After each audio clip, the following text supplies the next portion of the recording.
Hello, c'est Solène, bienvenue dans le podcast Audacieuse, votre rendez-vous pour vous élever, inspirer et impacter. Dans ce podcast, je vous emmène dans les coulisses de l'entrepreneuriat en ligne où l'on parle sans filtre. Ici, on brise les codes, on nourrit vos ambitions et on élève votre état d'esprit. Mon fil rouge, aider les entrepreneurs multipassionnés à bâtir un empire en ligne qui leur ressemble. Alors préparez-vous à être inspirés et à vous révéler à travers mes invités et moi-même. Belle écoute! Trop contente de vous retrouver dans ce nouveau podcast et comme d'habitude, comme vous l'avez vu dans le titre, ce qui est toujours un gros spoil, on va parler de mon organisation avec bébé. C'est une question que pas mal d'entre vous m'ont posée à chaque fois que j'ouvre une boîte à questions sur les réseaux, à savoir comment maintenant j'organise ma vie, ma routine, ma vie sur tous les fronts, j'ai envie de dire, donc ma vie entrepreneuriale, ma vie en tant que moi, Solène, ma vie de maman, depuis que Liana est arrivée. Donc je vais vous expliquer un petit peu, je vais scinder un peu cet épisode en deux parce qu'au moment où je vous le tourne, je suis à Bali et ma routine est relativement différente de quand je suis en France. Et étant donné que j'oscille entre Bali et la France, je vais vous donner en fait mes deux routines, voilà, les deux points que j'ai envie d'aborder.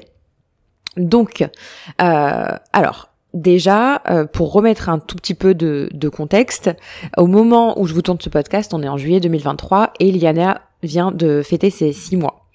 Donc je suis encore dans cette première année de bébé. Je pense que toutes les années ont leur lot de défis, c'est certain.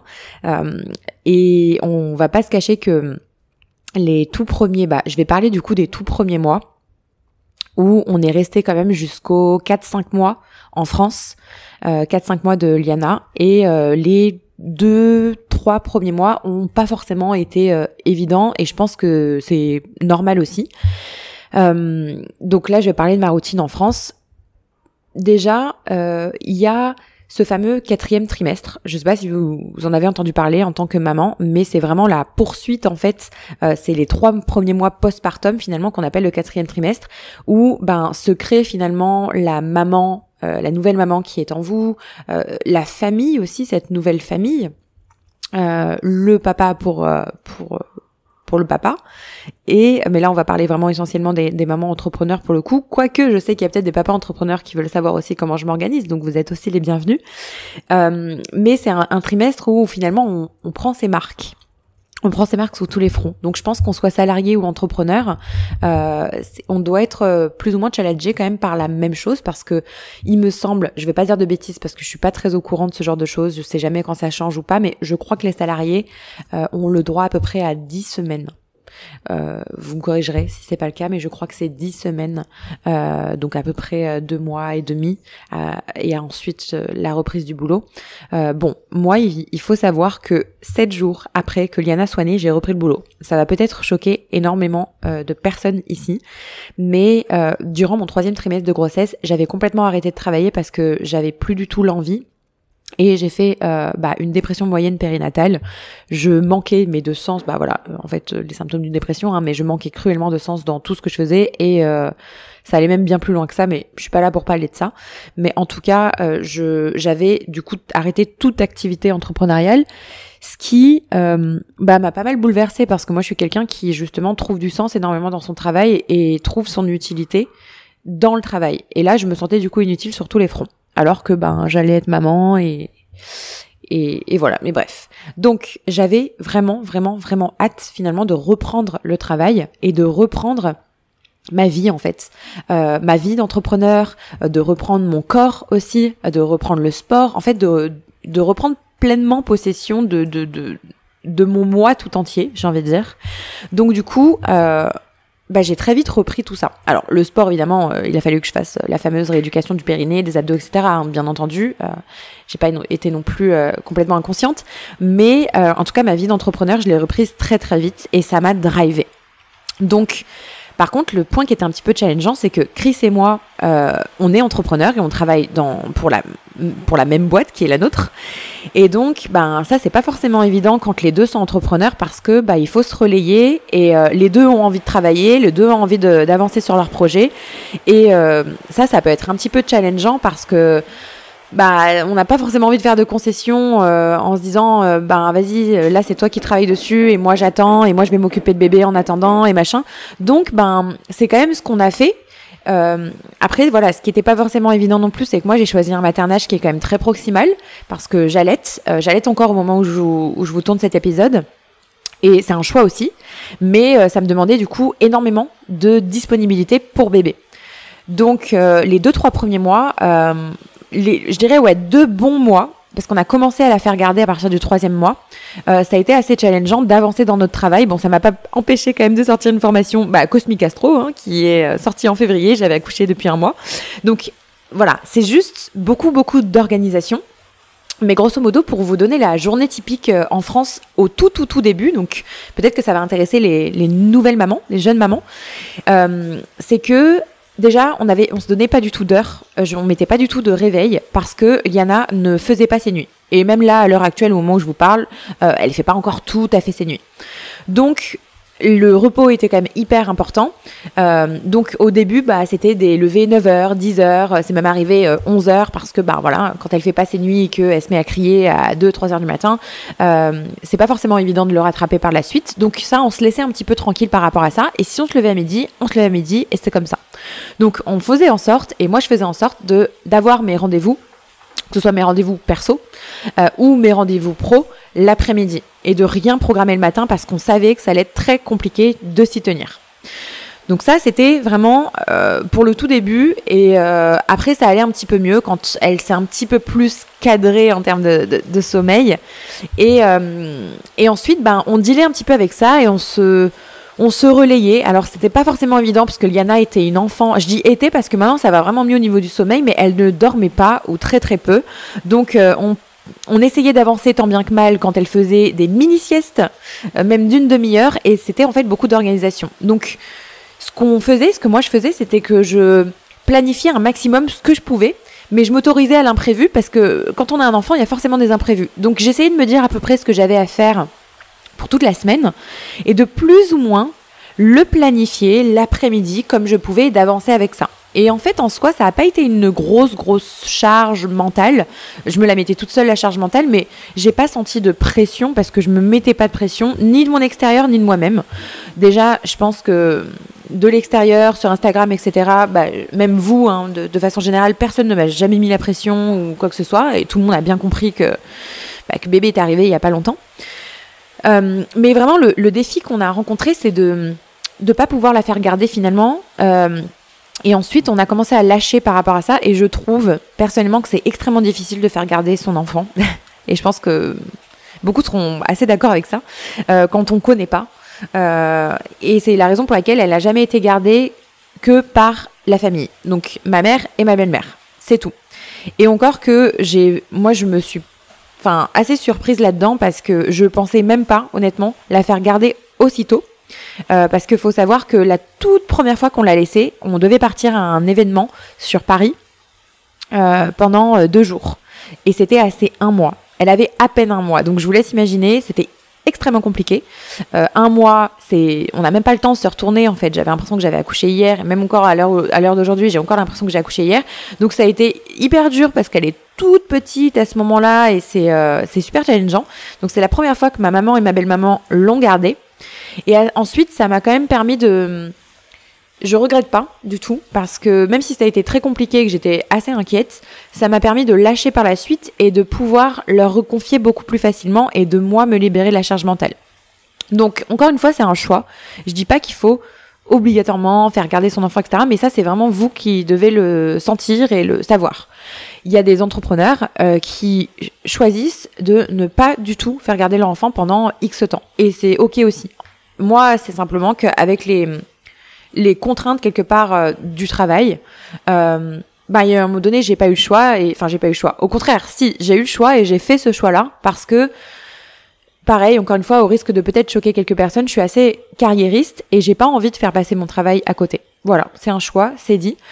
J'ai envie d'aligner ma vie de maman avec ma vie d'entrepreneur et de pas faire passer que ma vie de maman au-dessus de ma vie d'entrepreneur. Donc, voilà. c'est juste ma vision des choses. Donc, mes projets sont hyper importants pour moi et j'essaie toujours de m'arranger pour pouvoir les faire.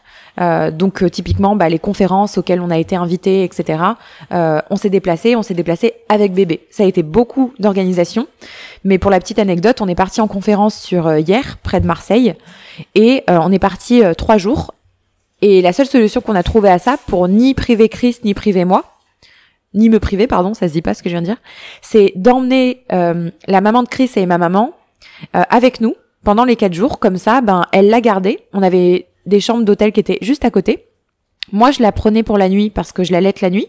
Et elle l'a gardée la journée, le temps que nous, on travaille, en fait. Et pour moi, c'était un parfait équilibre. Donc, l'essentiel, c'est vraiment que vous trouviez votre routine, votre équilibre. Il n'y a pas de bonne ou mauvaise chose. Je sais qu'on a... Les autres auront toujours un petit peu leur mot à dire. Et encore que moi, je me suis pas trop confrontée à ça. Je pense que tout le monde s'est bien gardé de me dire ce qu'il pense. Et tant mieux, parce que je demande pas d'avis sur mes choix. Mais si vous êtes entrepreneur, je pense que vous me comprendrez. Si vous n'êtes pas encore entrepreneur, peut-être que vous n'allez pas forcément l'entendre. Et je peux aussi comprendre. C'est un mode de vie différent. Donc ça, c'est un petit peu pour ce qui s'est passé en France.